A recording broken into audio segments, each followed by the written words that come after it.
Businesses everywhere are scrambling to find workers, but it can be a frustrating and difficult process for everyone involved. Beyond finding the right fit, there are all kinds of logistical hurdles and regulatory issues that you need to contend with. Today, we're talking with a company that brings artificial intelligence into the mix to make it all work better. So stay tuned.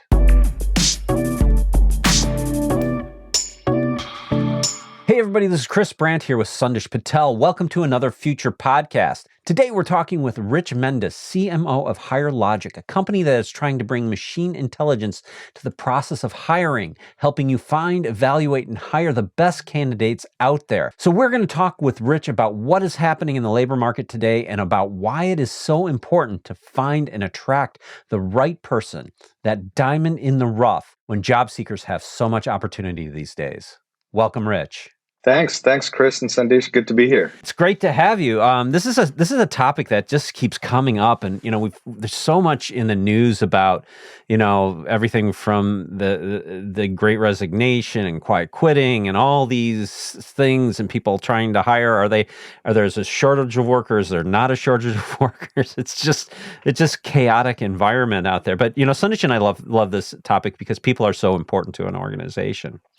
But before we get into all that, could you tell me a little bit about Hirelogic, how Hirelogic got started? What were the founders thinking, that sort of thing? Hirelogic, to put it very simply, is software that listens to a job interview that could be happening, remotely over Zoom or Teams or in person, and will intelligently extract information from that interview about the candidate. What are their likes, dislikes, experience, skills, etc., and then can also optionally match it to the job description and essentially help you make better, more objective decisions about who to hire. I know when we were talking before, you compared it to Gong, which is something that we see all the time showing up on calls. And Gong, and there's a lot of other services, but you kind of call this Gong for HR. Exactly. Gong for HR, Gong for hiring. I mean, they've done a fantastic job of essentially using what the industry analysts call conversational analytics to identify what might be, interesting insights from, in their case, a sales call that will help you determine, or help sales managers determine, whether that's a viable opportunity. And we do the same thing, except we help you determine whether that's a viable candidate. We've heard a lot about AI in the hiring process, and it's and particularly like submitting resumes and trying to tailor your resume so that it works well, with an AI taking a look at it, and I think there's a lot of confusion about what does AI do in the hiring process and where does it all fit in. Could you talk about why AI has become so necessary in the hiring process? And I think, Chris, this is where people tend to rightly have a few fears about the use of AI in the process, right? Because you don't want to inadvertently introduce bias, right, where there wasn't some before. But the reality, when you look at the research of just the old school hiring process, is that there is inherently a lot of human unconscious bias in the process today. Absolutely, right? Yeah. You've heard stories about, even when ranking, looking through resumes to do screening, people with certain, Caucasian sounding names tend to get more callbacks. And so what I think is important to understand is where AI can perhaps help reduce some of that unconscious bias, and where there might be limitations or other biases that AI could introduce. Mm-hmm. Our perspective fundamentally is we don't want the software to ever make a recommendation on who to hire. All the software is trying to do is provide you with additional data that might otherwise be time-consuming to extract, to help you make better decisions. Yeah, I think it's interesting when you look at HR as sort of, I think some companies, and I'm not going to name YouTube and Google, but who are over-reliant on their automated systems, right? They just, and in fact, I find in some of these organizations, people are subservient to the AI process, right? And I like the fact that what you're doing is really using AI to augment the process, because, listening into a conversation, and when I edit these podcasts back, I'm always astounded at how much I missed in the initial conversation, and having something like that went through and took good notes would be, super helpful, I would imagine, right? Yeah. Yeah. I mean, exactly. I mean, I think people may not realize, when they think of AI, right?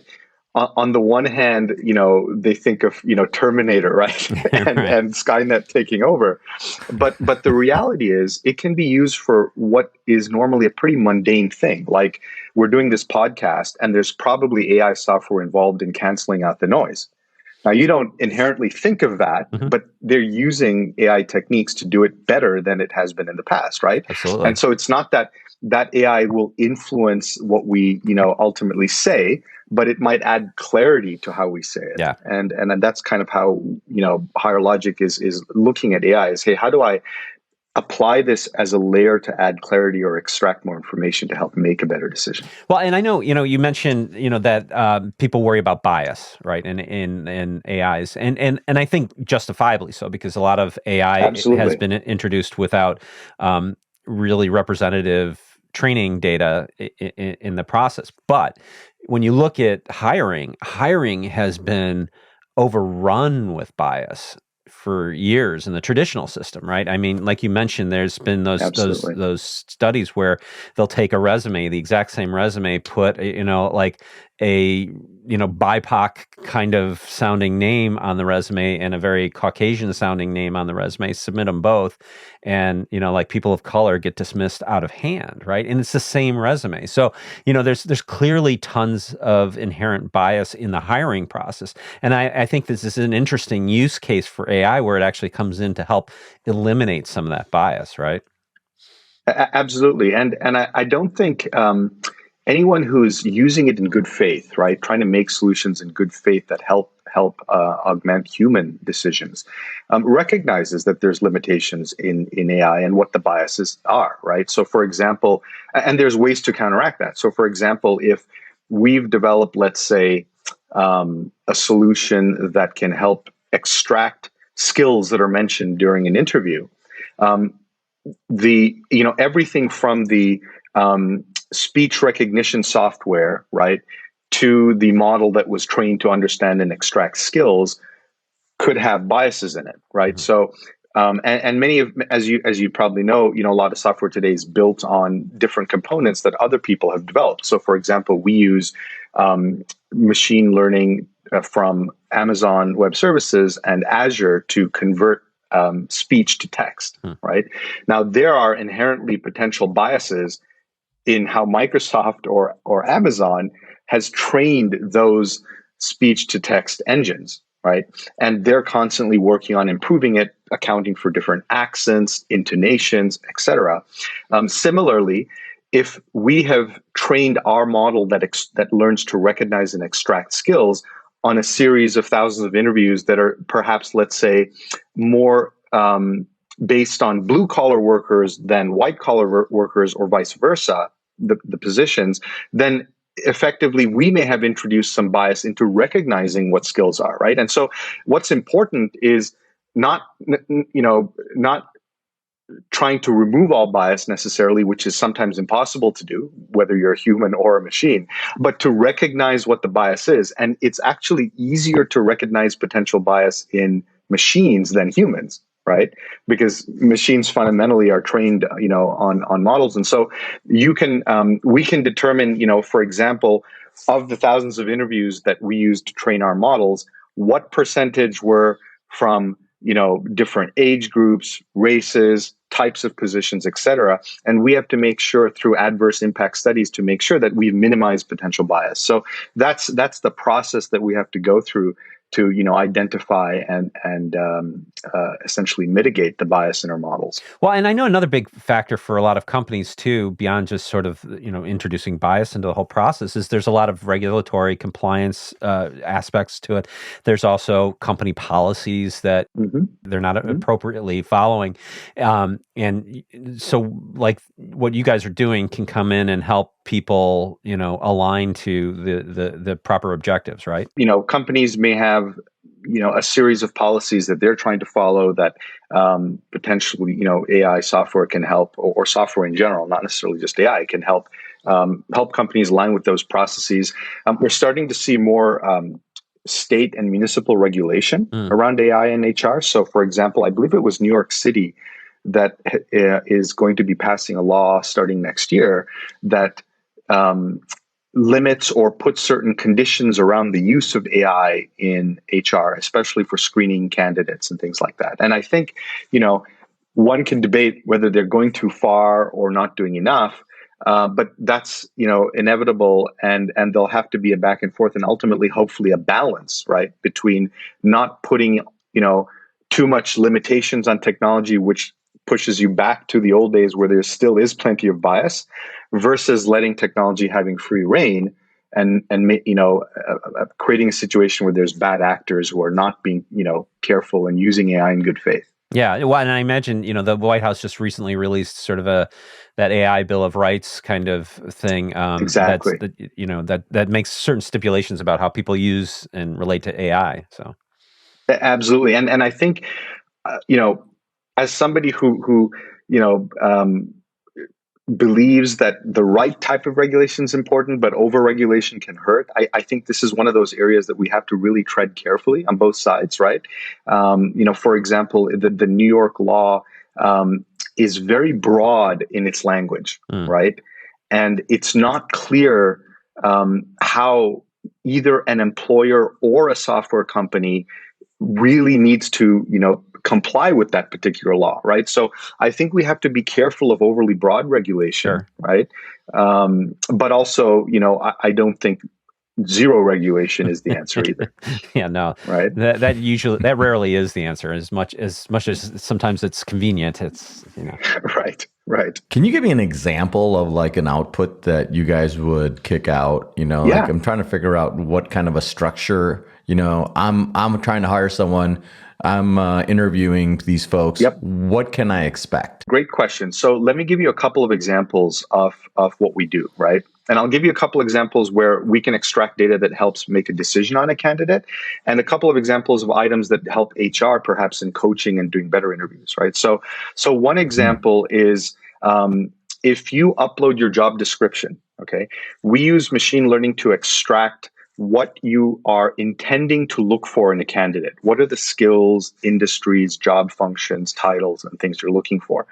Then after an interview, we use the same AI model to extract the skills, industries, job functions, and titles you spoke of during the interview and show you what the match of that interview is to your job description, right? Now, that may not necessarily be a match in the sense that, hey, you should hire this person. It could tell you, hey, the interviewer didn't cover all the topics that you were supposed to cover, right?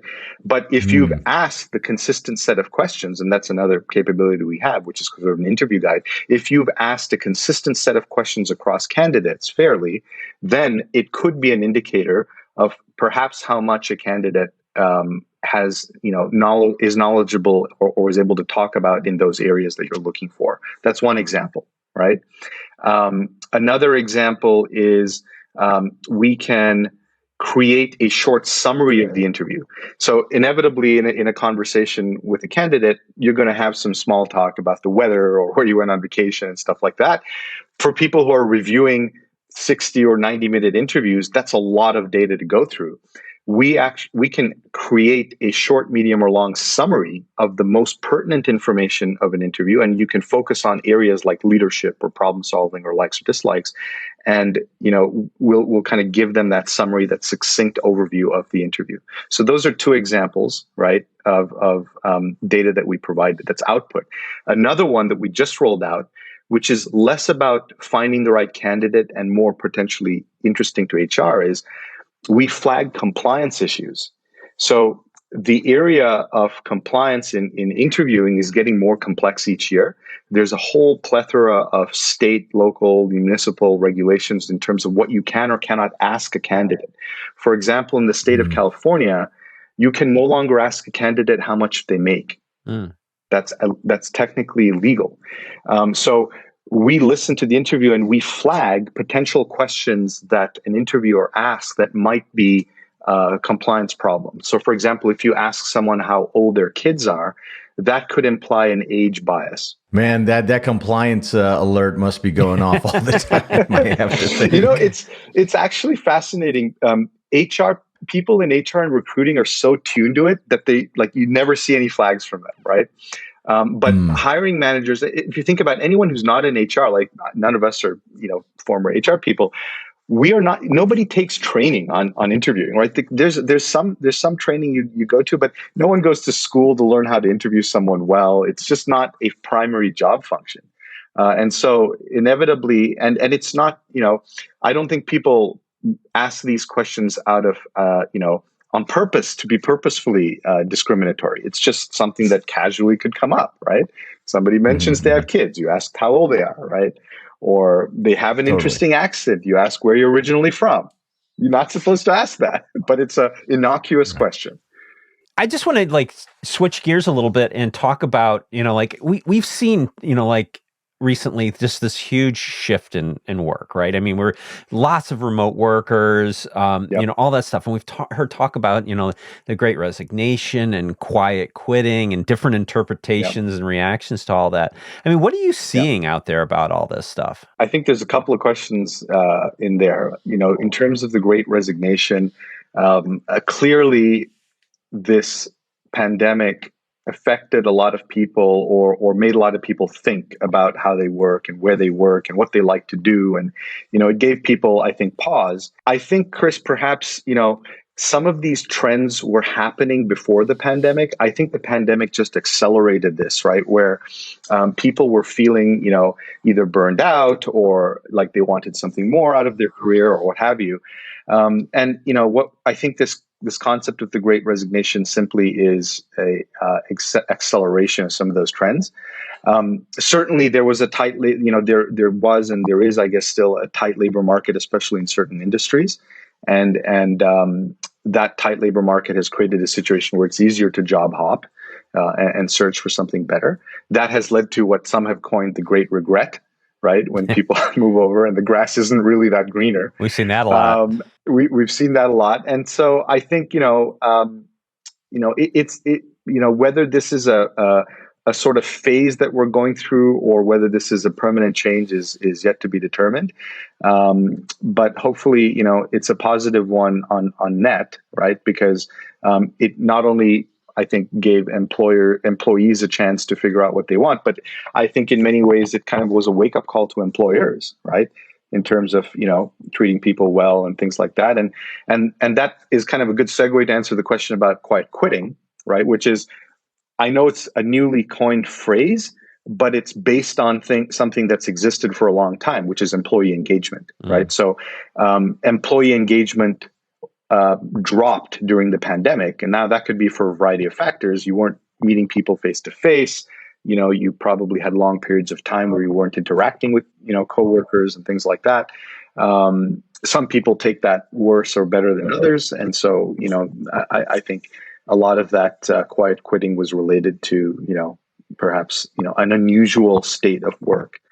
Having said that, there's probably a fair statement that many people are, in fact, not too happy in what they're doing. And therefore, if they're not happy and they're not paid well, then obviously they're not going to be very engaged. Sandesh always talks about the great regret kind of aspect of it, because we do in our industry, it's, I think there's a lot of people who've been sort of struggling with things, and they're like, I'm finally done, I'm moving on. But what they didn't realize was that the other companies that are in the space have also been doing some of the same bad behaviors, and so it's not always a great option, right? Yeah, and how do you to that point, right, Chris, is how do you find those good companies and those good cultures? How do you help candidates better vet out these companies? Yeah, that's a great question. Yeah. And so this concept of culture and culture fit is something that is often overlooked entirely in interviewing, right? So we have in our product something called a culture fit assessment, which is it's not a personality test. And this is what a lot of people, I think, make a mistake of when they think of culture fit. They think, oh, we need to just make sure we all have complementary personalities. And it's not really about personalities. It's about the workplace environment and your expectations thereof, right? So this culture fit survey, the way it works is the hiring manager takes the survey, okay? And it asks the hiring manager the same questions, like what their expectation is of of their work group and their work culture. And then the candidate takes the same survey and responds, and you see whether there's a fit between the two, right? And by the way, not having a fit is not necessarily bad, because you may want to be changing your culture, right? And so it's important to have a benchmark of where your culture is, and then determine, okay, do you want people that are similarly minded in terms of the workplace culture, or different? But that is an important aspect. And one of the things we've had customers ask is, hey, can I just put into your product what my cultural pillars or values are, and can you recognize them during the conversation? I mean, one could argue, and it depends on the company, I would imagine, but one could argue that like finding the right cultural fit, is more important than even finding a skills fit, right? Because you can train people in skills, but cultural is a really hard thing to figure out, and it's hard to quantify. But it seems like you have an option to help do that. I think if there's a silver lining to this kind of dramatic shift, in workforce and employee relations, it's that people pay more attention to culture, right? And there's also this misconception that you need a perfect cultural fit for every position, or that it's a substitute for skills and things. And as with everything in life, it's a balance, right? Like if the pendulum swings one way or the other too much, is when you start to get into trouble. And I think hopefully this will bring it closer to a balance where culture is one of those aspects that you look at. Because the only way the culture really in the tech space, especially in the tech space, it's really word of mouth. If you're looking at a company, you ask around, like who's working there or who knows those companies, and then we all kind of go out and try to figure out, what kind of culture is it really? That's right. Truly. That's right. Because what they say and what it is almost always different. Exactly. Yeah, you want it like, hey, is this a party culture, right? Where like, we party hard on the weekends and everybody hangs out personally after work? Or is this a culture where people are doing, 80-hour work weeks and they're just, all about the company? And, different people like different aspects, right, of those things in tech. And so I think you're right, Sandesh. It's figuring out like what the culture actually is, which, by the way, is not often known always by HR.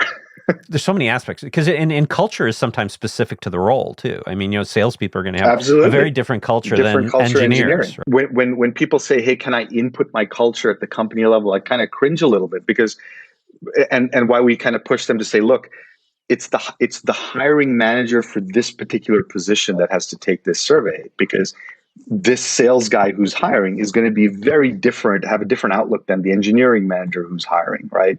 Or someone who's hiring in a warehouse and looking for, people to operate forklifts, right? How do you have a homogenous culture in a company across those such diverse positions? It's very difficult. How does your platform work? I mean, it like how, from soup to nuts, you're kind of covering a lot of different pieces. How does it all work? So the core of it, as I mentioned, is that kind of, hiring intelligence. We listen to the conversation and give you the insights, right? And the reason I say that is, Chris, we're trying not to impose any process change on a company. The moment you introduce process change, it becomes harder to adopt, right? So our perspective is, hey, listen, you're spending a lot of time and money doing interviews in your company. Let us just listen to that interview and get you more insights out of the investment you're making, right? That's our core bread and butter. Having said that, around the process of HR, there are other areas we can help with. So, for example, we have a culture fit survey that we can feed back into the comparison of candidates. We have an interview guide where you can actually rate people, right? We also have a resume matching capability. So, if you're getting the average number of applicants for a position is over 100, that's a lot of resumes to go through. No doubt. Again, with a lot of unconscious bias built in. So we simply allow you to drag and drop those 100 or import them from your applicant tracking system, and we will do a match against the job description and give you a sort of prioritized list. Again, we're not saying we recommend you speak to this person or not this person. It's simply a where do you start when you have 150 candidates. Yeah, that's a lot of people. I mean, I got to imagine, that brings another aspect into this. One of the things that we see AI is so prevalent in so many industries for is because we've gotten to the point where the amount of data that's coming into people is too much for humans to, process. And when you're looking at this enormous job market and all the people out there, and people transferring jobs and all these resumes and all the things that need to go into this, it's starting to become more than even a department of people could potentially handle, right? So I got to imagine AI takes a lot of that work out of it. It's a lot of data. It's a lot to process, and this is where I think over time, imagine a future, if you will, where everybody's sort of taken what their cultural, ideal company is or work environment is, and people who are on these job boards like Indeed or LinkedIn have also done the same thing, and AI is constantly matching you, right? So that you're not, you're proactively hearing about a job that you might be a good fit for, not just technically, but culturally. Yeah. It could be an interesting future, right? So, I think those are the positive, future, visions that I can see for it, right? One of the things that I keep hearing from people too is that, there's some people who talk about this sort of great resignation in that. But some people are saying it's not really that, like we have people are resigning because there's so many great opportunities. It's the problem is that there's a lot of people in the mix, but there's only like a few really good people. And the challenge isn't so much that there's so many people looking, but that aligning the really good people that you want to the culture. And that's what's making it hard. Because people are always saying like, well, they've got all these job openings open, and all these people are applying, but they're not hiring anybody, right?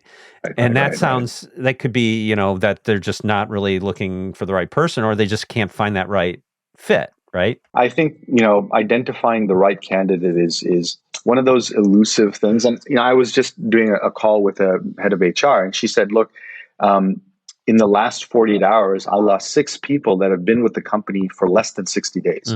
So even when they think they found the right person, right, this kind of turnover and attrition is a problem. And there's been a lot of studies on the cost of after you make a hire, if it was a bad fit, how expensive that is to the company. It's a staggering amount of, cost and productivity and all these things. Some of them you can't even measure. So having, upfront in the earlier on in the process, identifying and finding the right candidate is super important. One of the things we're trying to do is, if you've made a hire based on somebody, you've selected through Hirelogic, is we're trying to go back and get information after the fact, like how long has the candidate been there? What was the performance like? So that we can start to determine what are the predictors of success. Hey, candidates that lasted less than 60 days in the company, they happen to not answer this particular question well. Maybe this is an indicator of that, right? Or candidates who performed amazingly well in this position, they all tended to say this, right? And so that's one of the things that HR, I think, even to this day, HR software hasn't done. And part of that is because the software is highly compartmentalized by process. So you have software that's recruiting, that's applicant tracking systems, and then you have separate talent management systems, and they're not often the same. And so you don't really know, no one's connecting the dots. Did this person leave because of certain things that were said during the interview, or what have you? So we believe there's an interesting opportunity there as well. When you're talking about, the culture fit and people sticking around, I look at Amazon that has had, less, I think it's like 11 months or 12 months is the average tenure of an employee. And the number one reason why people leave is because of the culture. They feel like they're burnt out, they're not valued, and, and they bounce. And this is supposed to be one of the premier companies of our world right now, right? Right. But I think they should become a Hirelogic customer if they're not right now. That'd be nice for you guys. Yeah. These large employers, I think they have a really important role to play, right? Companies like, I guess, before Amazon, Walmart, and folks like that who do so much hiring. They can be, good stewards of this process, right? I think it's so important that they play, they recognize their role in this and try and do things in good faith and not always necessarily, overly optimizing for the bottom line, because as you can see with the results at Amazon, I think they were overly optimizing for the bottom line, and that hasn't helped them in hiring. You mentioned a couple things that, you're forward looking, like you kind of, I don't want to say forward looking because that always is a bad statement to use when talking to companies, but things that you're looking to do in the future. Yeah. where, like just getting better longitudinal data about like what are our sort of success criteria. What else what else does the future hold for you guys? So one of the things we get asked a lot about and we think about a lot is, do you support multiple languages? Right. And if you think like about Scottish, AI, because I know the Scottish always complain that the AI can never understand them. Exactly. And that's, one of those challenges with our type of, software listening to conversations is that, right? All of the modeling and all of the training, and even from large companies like Amazon and others, is heavily based on English, right? And so, accommodating for different, accents and languages and things like that is, as I think, we're still in the early days of this technology of AI. And I think that in terms of conversational analytics, conversational intelligence, that's one area that I think the future, is kind of an open-ended question. Is like, hey, how do you support beyond English, right? Because it would be a boring world if everyone just spoke English because they had to apply for a job. Well, and I got to imagine at some point the AI is going to be hiring the AI, too. So you're going to have to figure that one out. Very meta. Yeah. Full circle. Yeah, exactly. Full circle. We won't be involved AI at all. Interviewing robots, right? Yeah. It sounds like really cool stuff. It sounds like, stuff that we really need, as we launch into this brave new future. Thanks so much for being on and sharing a little bit about your company, what you guys are doing. It sounds really cool. I really appreciate you being on. Yeah, thanks. It was a pleasure chatting with you. And if you ever want to check it out, or any of your folks want to check it out, it's hirelogic.com, HIRE-logic.com, and you can sign up for free and try it out. Let us know what you think. Yeah, I think it would be really handy to have it in these interviews so that I could get summaries of. Oh yeah, so maybe you're missing out on a market. We might be. Well, if you need a beta tester, let me know. Absolutely. All right, thanks. Thanks, guys. Thanks for watching. I'd love to hear from you in the comments. And if you could, please click on that subscribe button because that helps the channel a ton as we are growing. And I will see you in the next one.